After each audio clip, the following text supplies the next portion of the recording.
right, and welcome to Explore Yellowstone Like a Local, the #1 guidebook for Yellowstone and Grand Teton National Parks, home to the top downloaded podcast for Yellowstone and Grand Teton National Parks, and also now home to some fun videos for Yellowstone Park as well. And I'm your host and author for all of the above, Teddy Garland. And today we are going to be talking about the section of road from West Yellowstone to Madison Junction, and then Madison Junction down to Old Faithful.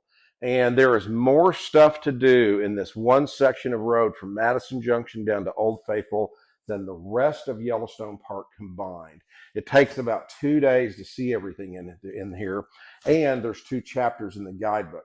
There's a chapter called Old Faithful, Grand, and all the rest, because it takes all day to go see the geysers go off to Old Faithful. And then there's a second chapter called The Rest of the Geyser Basins, which covers all the geyser basins and all the things to see through here, because this takes 2 days to see. So let's get started. The guidebook has been called the best guidebook ever written for Yellowstone Park, a must-have for a Yellowstone National Park, and even the Bible for Yellowstone Park. And the reason for that is simple, you guys. The guidebook is really, really, really easy to use.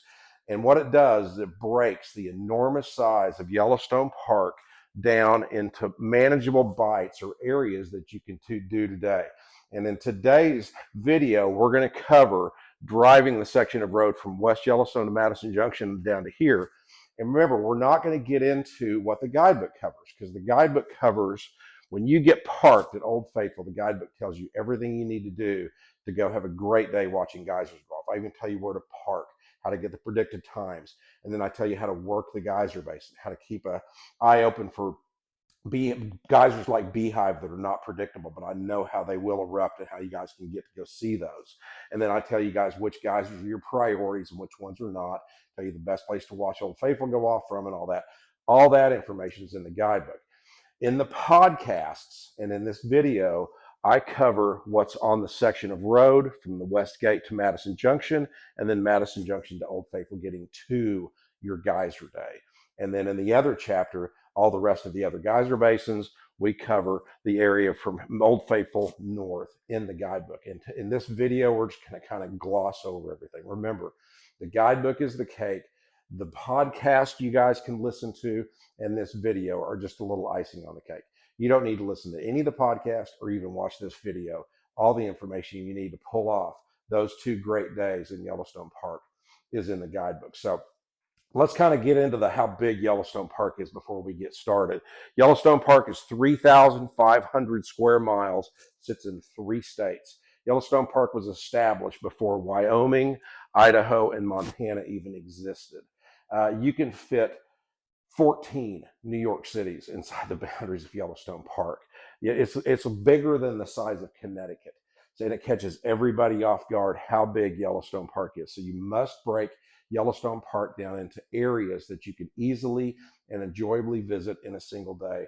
And that's exactly what the guidebook does. And that's why we're the #1 guidebook in Yellowstone National Park. So let's get started. And the things that are in this video that we're going to be able to put in this video that are not in the guidebook on the section of road, like from the west entry gate to Madison Junction, is an elk bugle. And this is the place, probably on planet Earth, to see an elk bugle in the fall. I mean, they are out there. They are in this area. And in the podcasts, I have a bunch of elk bugling. And in this video, we're going to show some elk bugling that I have videoed in my many years of traveling up and down that road, because I live right outside of the north of the town of West Yellowstone, right there, right on the boundary of Yellowstone Park. My house sits about right there. So, but yeah, that's one thing I can't put in the guidebook is the sound of that elk bugling. And it is too cool, you guys. You guys have got to hear that. That's a great reason to visit in September and October, because those elk are out and about and they are bugling all over Yellowstone Park. And then on down, there's another story I'm going to tell you guys. There's a secret backcountry geyser basin that's listed in the guidebook. There's no trails there. It's an off-trail hike and all this kind of stuff.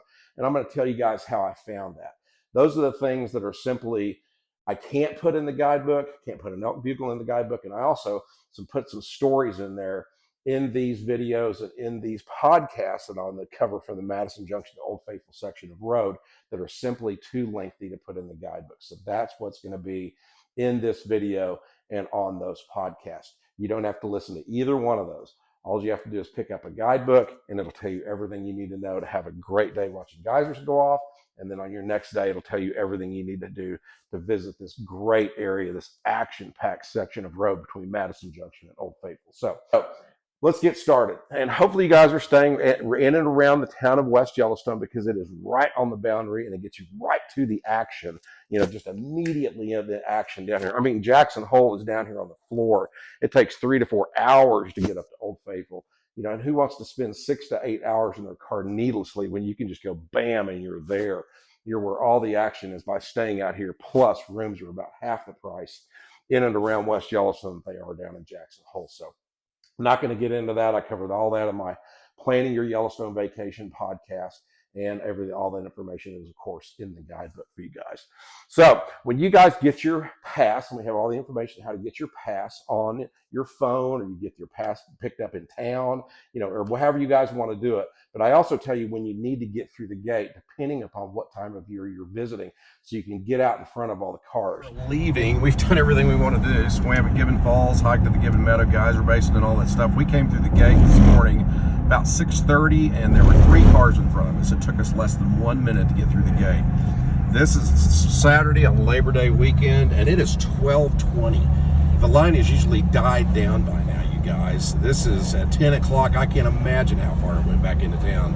This is 12:20 when the line is supposed to be dying down on Saturday on Labor Day weekend, and this is why we tell you to get in the park early. 10,000 cars a day inundate Yellowstone National Park, and 90% of those cars go for this area right over here. So you got to get out in front of those cars. And I tell you when you need to go through the gate. I tell you which lane you guys need to get in, so you guys can get in the pass lane and zoom by everybody, so you won't get stuck behind that guy, with pulling a giant fifth wheel going, where can I park this thing? And all that kind of crap for 5 minutes. So, you just go boom, boom, boom, boom, boom. You'll just get right through the gate. And then once you guys get through the gate, we're going to kind of cover some stuff that's not in the guidebook. That's just some miscellaneous stuff that kind of I know is in my heart, from going up there my whole life, about going through this area. So the first thing you're going to see is this long little straightaway right here. And this is called Christmas Tree Alley. And Christmas Tree Alley got its name because all the trees down through here look like Christmas tree and the trees. And the story goes that all the residents of West Yellowstone and all the rangers would come out and have a big Christmas party at the Museum of the Yellowstone right there in town right there, and have a big party right there. And they would get the Christmas trees right along that section of road. And then the section of road would kind of come on, meander down through here. And then all of a sudden you'll see the trees kind of end. And what happened is the fires of '88 went through this area. They started down here and blew through this area right through here. And it was really interesting. In 1989, visitor totals for Yellowstone Park were the lowest in modern history because everybody thought the park was going to be burned up. However, it was really cool. When you drove through there, it used to be just like Christmas Tree Alley. You couldn't see anything past 15 or 20 feet on either side of the road.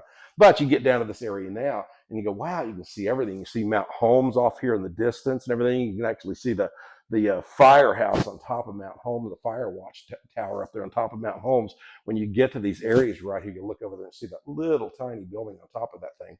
And you couldn't see that before the fires of '88, just a row of trees. I mean, if you're going to try to hunt for elk or bears or something else driving through here, you had no chance because they had to be standing right next to the road. And so, but yeah, the fires of '88 went through here and opened up that area. When I went through there in '89, the spring of '89, it was like a brand new park to me. It was really cool. And you can still see the remnants of that fire as you drive along here. And the Madison River will be your constant companion on your left through here. And then eventually you'll get about halfway up and the road will cross over the Madison River right there at the aptly named 7 Mile Bridge. And the 7 Mile Bridge gains its name because you're about halfway right through here. But there's an interesting story about the 7 Mile Bridge. Back in the day, back in the 80s, Kodak, and everybody uses their phone now, but you had to have a camera to go in the park and take pictures and stuff. But Kodak came out with this deal called a panoramic camera. It's a disposable camera. You took a picture and the thing took pictures about that wide, about 4 inches tall, about 12 inches by 4 inches, and they were fantastic. I still got a stack of these things up in my office. And the picture that was used to promote that panoramic camera worldwide, I'm talking Europe, China, everywhere, worldwide, was taken from the corner of that bridge of that valley you're looking up on your right through there. It's a really, really cool spot. And that valley is your first chance to see bison in the springtime and elk in the fall.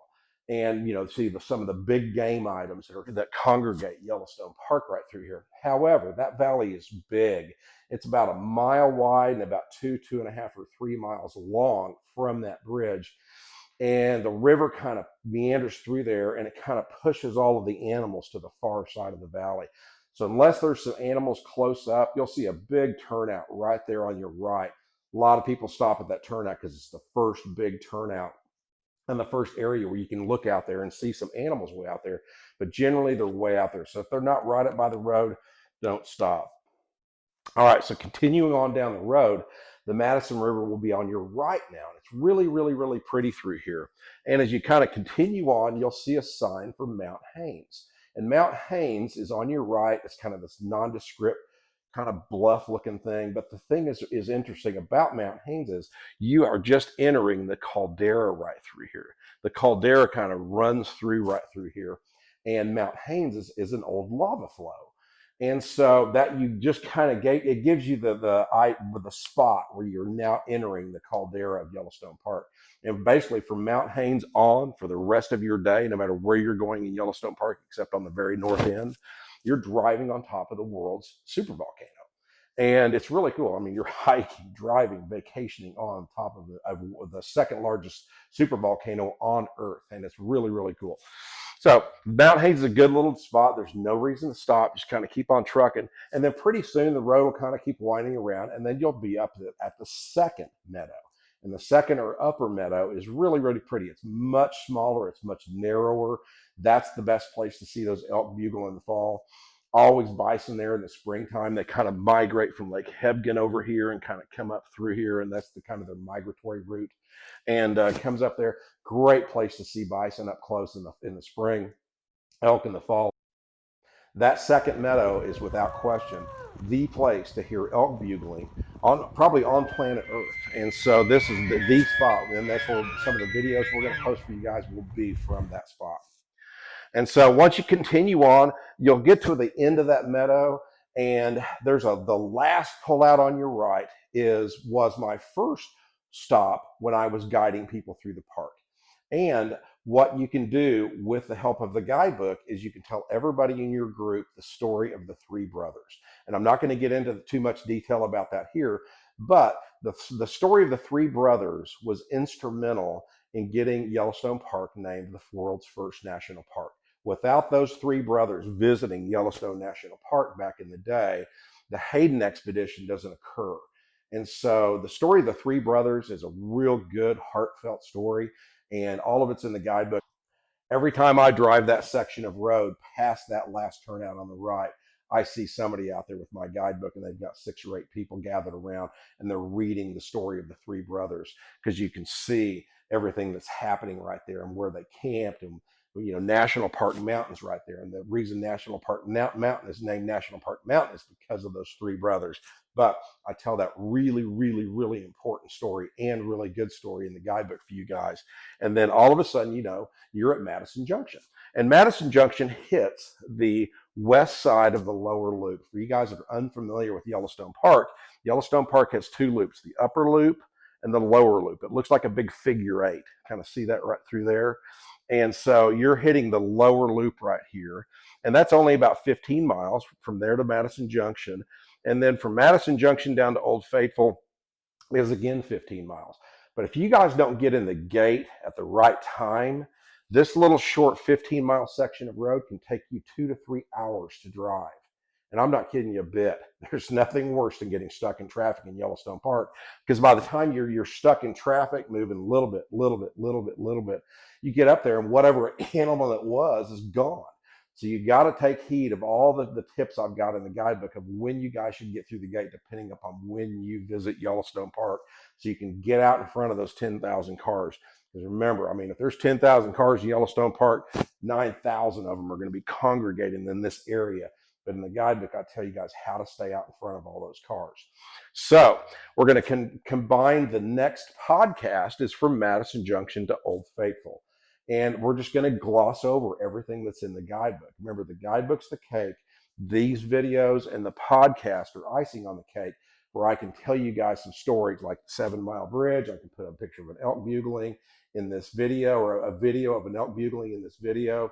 And then I can also put the sound of an elk bugling in that podcast. So, but once you hit Madison Junction, you're going to go south. And if you're just doing your geyser day, you're going to drive right through this entire deal. You're going to go through the lower geyser basin, the Firehole Lake Drive. You're going to miss that. Midway Geyser Basin, which is home to Grand Prismatic, Biscuit Basin. And then finally, you're going to get to the Old Faithful area. You're going to just blow right through all that, because it takes all day to go watch geysers go off.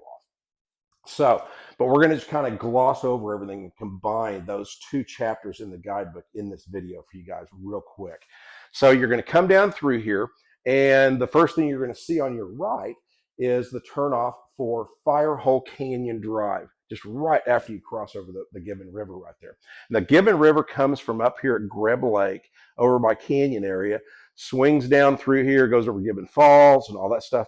And then the fire holes coming down through here past all the geyser basins, they meet at Hensley named Madison Junction. And then the Madison River continues on out. And an interesting little fact here, a little fun fact for you guys. The Gibbon River kind of goes up here, hits the Madison. Madison goes up and gets into the Missouri. The Missouri curlicues around, finally ties in with the Mississippi, and then swings all the way down and dumps out by New Orleans, making it the longest continuous river in the United States. You know, fun fact for you guys drive over that little bridge and the Gibbon River goes right underneath you. And the road will climb a little bit. You'll go right to the top, and you'll see this little gate on your right. You'll see a sign for Firehole Canyon Drive. And if you're not doing Geyser Day, you're doing the rest of the Geyser Basins chapter in the guidebook, you're taking this drive. And there's about 4 things to see on Firehole Canyon Drive. This was my second stop when I was guiding people through the park, and there's some really neat things. You got Firehole Falls, which is a great picture. It's a good, beautiful little waterfall right through there. And you're driving through an old lava flow through here. And in the guidebook, I tell you where you should stop and what you're looking at and everything else. There's a couple spots through there where you can see the lava flow that went through there, but you're only looking at about 200 feet of it. But the whole lava flow is 800 feet tall. That's how deep the lava flow was through here. And the Firehole River is kind of cutting its way through that lava, year after year. And so it's exposed some of that area. But in the guidebook, I'll tell you where to stop so you can see that and you explain it all to everybody. And we got a great picture of the guidebook at the place you should stop in there as well. And then along the drive right through there, you'll get to the Firehole Swimming Area. And the Firehole Swimming Area is basically, this is 2024, has been open for about 3 weeks in 5 years. It's closed for COVID. It's closed for an osprey. It's closed for this. It's closed for that. Who knows if that Firehole Swimming Area is ever going to open back up. However, my little guidebook is now the gold standard for hot potting and swimming in Yellowstone National Park. I give you, I believe, 19 places that you guys can go swimming all through Yellowstone Park and hot potting. And anytime the gate is open, the Firehole Swimming Area never opened until the July 4th weekend at the soonest. You guys can go swimming in the places I've got in that guidebook any day the park is open. So if you guys are interested in doing some hot potting or swimming in Yellowstone National Park, my guidebook is what you guys need to get, is the gold standard for hot potting and swimming in Yellowstone National Park. The other big swimming area up here was Roaring Springs up by Mammoth Hot Springs. Got completely washed out by the floods of 2022. It is gone and will never open back up, I have been told. So continue on down through the road right through here. You'll get to Firehole Flat Drive. And Firehole Flat Drive is really interesting. It's got 3 or 4 things you guys can do on Firehole Flat Drive. It's a good place to go swimming again. It's a good place to go hiking. It's a good place to start a good bike ride. There's very few places to ride bikes in Yellowstone National Park. But this is one of them, because you ride on what is the old park road. And it's kind of all broken up asphalt. But back in the day when Model Ts and everything were the mode of transportation in the park, this was the road they went on. And I kind of get you guys on that if you guys are cyclists or anything else. Plus, I give you guys all the information where you can rent bikes in at the Old Faithful area as well as West Yellowstone. You guys can throw them in the trunk of your car or the back of your pickup truck. It's always fun to go on a bike ride in Yellowstone Park, and I got an entire chapter devoted to cycling in Yellowstone National Park for you guys. All right, continuing on down the road, you're going to get up to the lower geyser basin. And that's the first geyser basin you guys are going to see. And you're going to crest this hill. It's really kind of pretty. This was my third stop when I was guiding people through the park. You'll crest this hill and look out there and see this beautiful geyser basin across this huge meadow. And there's always bison out there and everything. You'll see geysers shooting off about a mile away and steam rising and all this stuff. You know, it's really, really cool spot. And that is called Hell's Half Acre. We've got an original old painting of Hell's Half Acre before cars were invented, of some guys on horseback riding horses through Hell's Half Acre.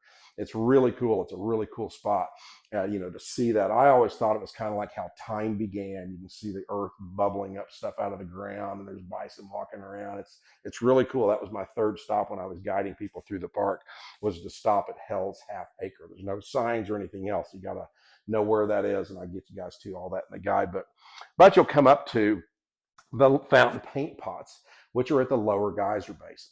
And, you know, it only takes about 15 minutes to see these. And remember, this would be on your second day. This would be on the chapter, all the other geyser basins. But you can walk that whole area, and there's a really pretty pool you can see by the road called Silex Spring.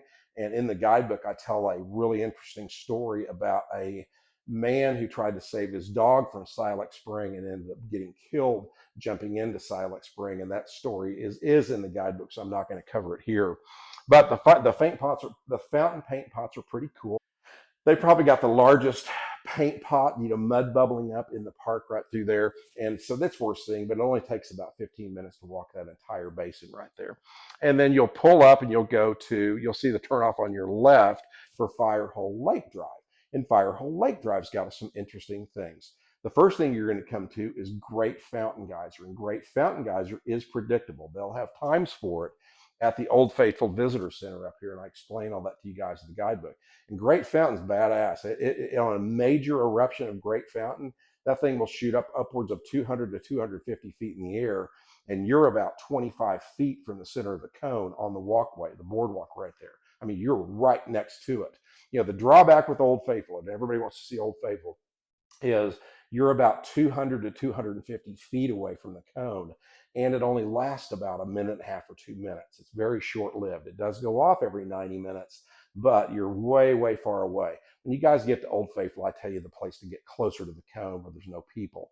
And there's also about 25 or 30,000 people watching Old Faithful go off. Everybody's just holding their phones up, and you really can't see anything except the back of everybody's heads. But I get you guys to a place where there'll be only a couple dozen people, you know, including a bunch of people that have bought my guidebook and me, watching Old Faithful go off closer to the cone in a lot better spot. So once you guys get done with this Firehole Lake Drive, I tell a good story in there about a nice guy that got killed by a bison because some kids are harassing a bison. There's a couple of really good hikes in there. There's one secret backcountry hike in there as well. And but Firehole Lake Drive is really cool. It's got White Dome Geyser. It goes off every 20 minutes. But, you know, again, all of that information, how to work this Firehole Lake Drive, is in the guidebook for you guys. And there's some really good stories.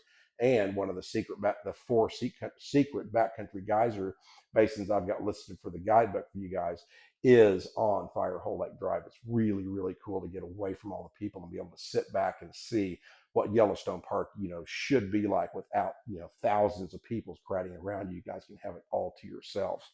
So you're going to jump back on the road. It basically dumps you back out at Fountain Paint Pots. And then you're going to turn left and keep heading south.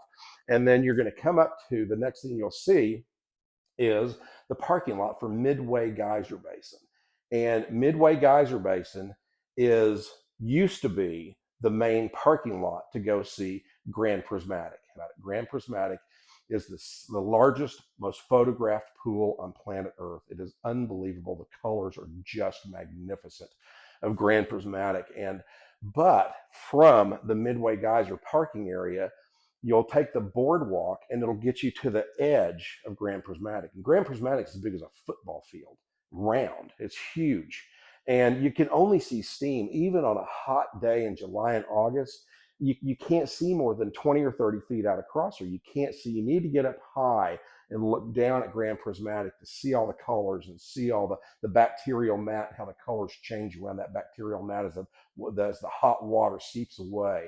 Explain it in the guidebook that all the colors that you're looking at in pools like Grand Prismatic, as it changes from blues to oranges to yellows and all that and reds as it kind of goes away, that's as the water cools, and those are different colors of algae growing in that hot water. And as it cools down, you get different colors of algae. It's really cool. That bacterial mat streams away from Grand Prismatic all the way into all different sides, but you can't see any of that from the boardwalk. You'll see cars lined up down the road for a mile. People are walking 30 minutes to go see the worst view for Grand Prismatic, because that's what it says in 99% of the other guidebooks. But not in mine. You guys are going to park at the right spot. You guys are going to get down there and go up to that upper viewing platform and see Grand Prismatic from above and get a great picture. So you're going to continue on down the road. And just as a side note to you guys, between the Midway Geyser parking lot and the Ferry Falls parking lot is the trailhead for one of the best off-trail hikes in all of Yellowstone Park. And I'm going to tell the story here about how I found that, because that's too lengthy to put in the guidebook. But I was flying out of the West Yellowstone Airport, gosh, back in about 2010. And there's like 6 people on this airplane. It's the last flight out for the year. And the pilot comes on there and he goes, "Hey, who wants to fly over Yellowstone Park?" And he goes, "It's my last day to fly for Delta. It's my last flight. They can't fire me." And it's like, sure. Everybody goes, "Yeah, right." It's like, okay. So we jump on this plane. He takes off, and as opposed to heading straight south down to Salt Lake, he just dives over here towards over Yellowstone Park and starts flying over the park. And he gets up there and he announces that, "Hey, great fountains on the right-hand side." And everybody, the other 4 or 5 people on the plane are looking out the window. And I just happened to glance out the left window. And before I went and looked at Grand Prismatic, and I looked down and I saw these huge, beautiful, big pools. I mean, these pools are the second biggest pools in the world, next behind Grand Prismatic, and they're fantastic, beautiful pools. And there was just a ton of them scattered up through here. And I was going, wow, I have got to go figure out where those are. And so next year I got up there, figured out where they were. I figured out how to get back there. I walked back there and I stumbled on to the magnificent area that in the guidebook I call the Rabbit Creek Geyser Basin. And there's the 3rd largest pool on earth back there. It's unbelievable. And while there'll be 10 or 15,000 people just a few blocks from you looking at Grand Prismatic and all the other stuff around there, you can get back there to that Rabbit Creek area, and I've got all the instructions about how to get back there, and you'll have the whole place to yourself. It has become one of the most popular hikes for people that buy my guidebook to get away from everybody. We've even had somebody propose to their wife back there. It is that pretty and that cool. And I tell you how to access that area safely and securely and within the NPS rules, so you guys can go back there and see all this stuff and have a great time. And you'll walk back out to your car and people are going to be looking at you like you're crazy coming out of there, because there's no trails, there's nothing else, but I tell you exactly how to do it. I've got maps of how to do it in the guidebook. So that's one of the really cool things that's in the guidebook you're not going to find anywhere else in any other guidebook out there. I promise you, Dad, that baby is really, really hip too. And you'll continue on down south, and the next thing you'll come to is Biscuit Basin. And Biscuit Basin's another really good stop. The Biscuit Basin area is nothing to write home about. There's got some pretty pools and stuff in there. It takes about 10 minutes to walk the walkways through there. However, once you guys get down there to the Biscuit Basin area, there's about 3 things you guys can do from there. You guys can go see Artemisia Geyser, and I'll tell you how to do that in the guidebook.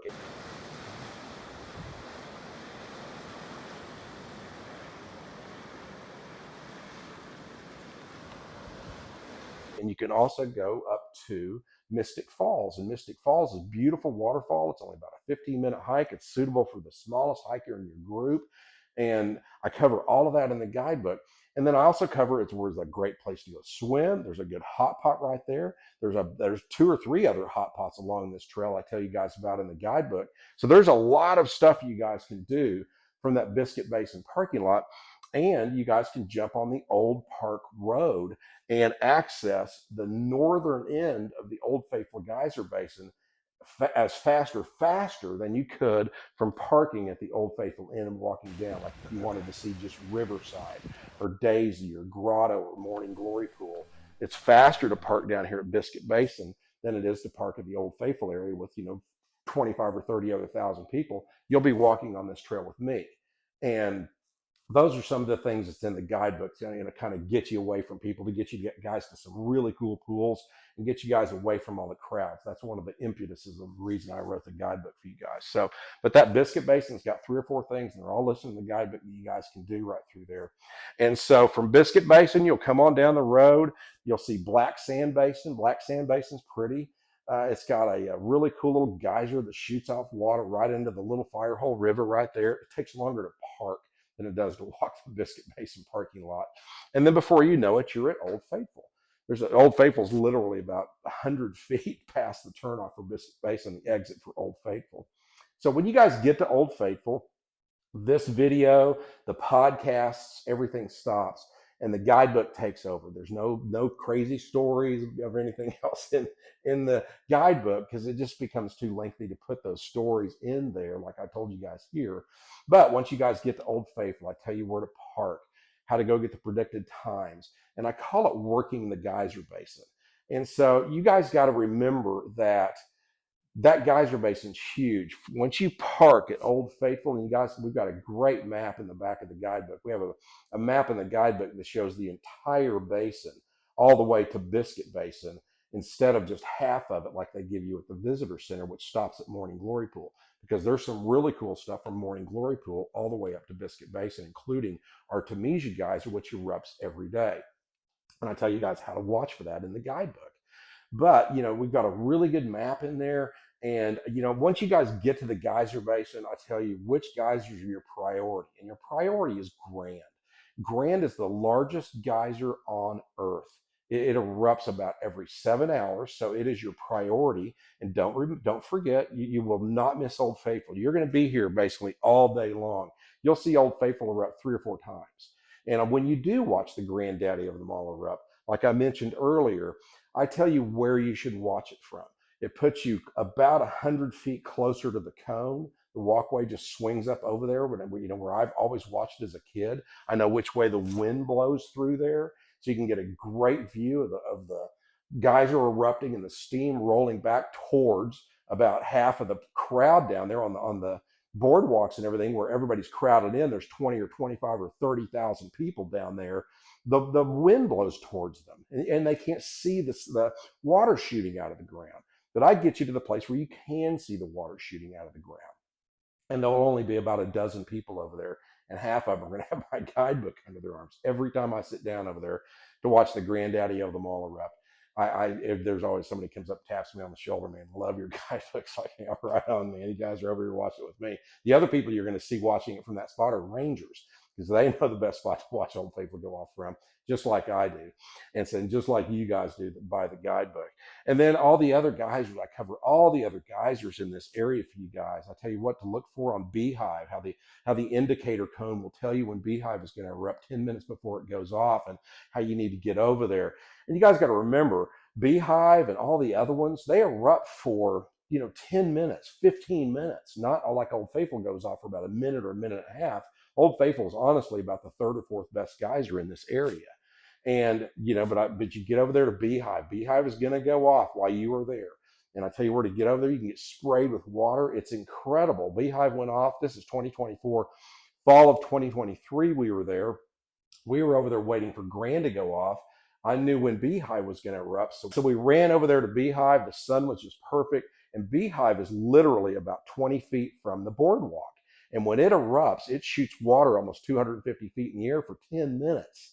And I mean, the water was coming up and it was just sprinkling down on us. It looked like diamonds in the sky. It was one of the most impressive things I've ever seen in Yellowstone Park. And I've been in there, Yellowstone Park, thousands of times. And I just keep getting amazed by all these beautiful things that Yellowstone Park bestows on me. And it's just like last year, it was unreal. I mean, I was just standing there next to a ranger and they just couldn't believe it. It was just so cool coming down on us. And when you get sprayed with geyser water, that is simply rainwater that hit the ground 400 years ago. It takes 400 years for that water to percolate down, get around, get pushed back up, and shoot out of a geyser like beehive over there. It's really, really cool. And then I tell you how to get where Castle is. I tell you guys some great stories in that geyser basin as well. There's a really hot pool called Crested Pool right over by Castle Geyser. And I tell the story in the guidebook about how a young boy, quote unquote, fell into that hot pool. And, they drained it and pulled 15 pounds of bones and clothes out of it 20 minutes after he fell in it. And there's a fence around that one now. There's very few fences around any of the geysers, but I tell the story of why that fence is around there and what his father, got a settlement with Yellowstone Park about all that stuff when his son, quote unquote, fell into that hot pool called Crested Pool over there. And then I tell you guys how to work the geyser basin. Grand, I tell you where to sit to see the largest geyser on Earth. And when Grand erupts, it goes off for about 12 to 15 minutes, and then it has a secondary eruption that shoots almost 300 feet in the air. You guys, you got to think about that. That is a football field on end. And you're about 40 feet from the cone. It blows like you can't believe. There's some great videos of that on our YouTube page. And then I tell you how to work the rest of the geyser basin. Riverside's is beautiful, little arc out over the river. It too goes off for almost 15 minutes. You see a rainbow in the sky right next to it. Daisy, I tell you how to get over to Daisy and all that stuff. And also tell you when you need to get to each geyser because some of them erupt quite a bit. If it's going to go off at noon, some of them might go off at 11:15 or 11:20. And then, some of them might go off if something's going to go off at noon, it may go off at, 11:55 to 12:05. So you don't have to worry about it. But I explain all that in the guidebook when you guys need to get to each geyser. And you guys, just by following the tips in Geyser Day, Old Faithful, Grand, and all the rest, you guys will have a wonderful time in this geyser basin. And, it's a mile from Old Faithful down to Riverside. And I mean, it's a long ways, and there's nothing worse than getting down to a geyser like Riverside or Daisy and just walk up and everybody's walking back towards you knowing it just erupted. But in the guidebook, I'll tell you guys where you can rent bikes for the smallest kid on your trip that needs training wheels or anything else. But I also get you guys to Lone Star. And speaking of bikes, you guys can come over here and get up to Lone Star Geyser, which is just south of Old Faithful. It's kind of attached to the Old Faithful area, but the road kind of divides it. And you jump back on the old park road and you can ride bikes or you can walk up to it. And Lone Star is really cool. If you get back to a backcountry geyser like Lone Star, even though it's right there just south of Old Faithful, you guys might be the only people back there willing to put forth the effort to get back there. And you guys can take those rental bikes I just told you about, throw them in the trunk of your car, drive a block up the street, jump on them. You can be there in 10 minutes. And Lone Star's cool. It's really cool. And they have predicted times for it in the visitor center. And then I also tell you guys how to get to the Shoshone Geyser Basin. The Shoshone Geyser Basin is right down here. You guys can day hike to the Shoshone Geyser Basin. And it's really, really cool as well. And I give you all that information about hiking in the guidebook, of course. I've got day hikes listed in the guidebook. I think I have 19 day hikes listed that are suitable for the smallest child in your group that cover that anywhere. I don't care where you're visiting in Yellowstone Park. I've got day hikes for your family where you can even take the smallest hiker on these short day hikes. And if you've got teenagers that want us a little bit tougher hike, bigger, harder hike, I've got, I believe, 18 day hikes for you guys through the entire parks, no matter what portion of the park you guys are visiting for that day. I got day hikes set up for you guys, and I cover the best of the best hikes. There's over 1,000 miles of hiking trails in Yellowstone Park, but 80% of them are just walking through the trees. You can do that in Colorado. Who wants to do that here when the other 20% get you to a big backcountry hot pool or a waterfall, 110-foot waterfall with thermally heated water coming off of it that you guys can go frolic around in on a hot day, or walk behind it and come out the other side, or go see a geyser erupt in the backcountry back there. That's the things I get you guys to in the guidebook. The best of the best hikes are listed for you guys in the guidebook. So, all right, so that's basically it. We have covered everything there is to see from Westgate to Madison Junction. I'll tell you when you need to get in the gate, no matter what time of the year you're visiting, to avoid all those crowds. I'll tell you about the elk. We get to Madison Junction. And remember, there's 2 chapters devoted to this one area. Like I said at the start of this, There is more stuff to do in this one section of Yellowstone Park than the rest of the park combined. This is the most action-packed section of Yellowstone Park, and it's quickly and easily accessed from West Yellowstone, which is right here. So that's about it. You guys have a great Yellowstone Park vacation, and remember, you guys can pick up a guidebook on our website, exploreyellowstonelikealocal.com. You can get a electronic version for only $12. You can get a paperback copy for $25, and I write a personal note to everybody who buys one. But remember, we only print off 1,000 of these a year, and we sold out about the first week in August last year. Had some people really pissed off at me because they couldn't buy paperback copies. So, man, I can't help it. We only print off 1,000 paperback copies. If you want a paperback copy, get it ordered. When you go to our website, you'll see some cool shirts and t-shirts and caps and bucket hats and all kinds of fun stuff on there you guys can get as well. So everybody have a great Yellowstone Park vacation. And remember, everything we kind of went over is just a little icing on the cake. This guidebook's the cake for you guys to have a really great Yellowstone Park vacation. You guys can self-guide your group or your family through Yellowstone Park easily and enjoyably and have a great Yellowstone Park vacation. All right, everybody have a great time. See you guys in the park. Bye-bye.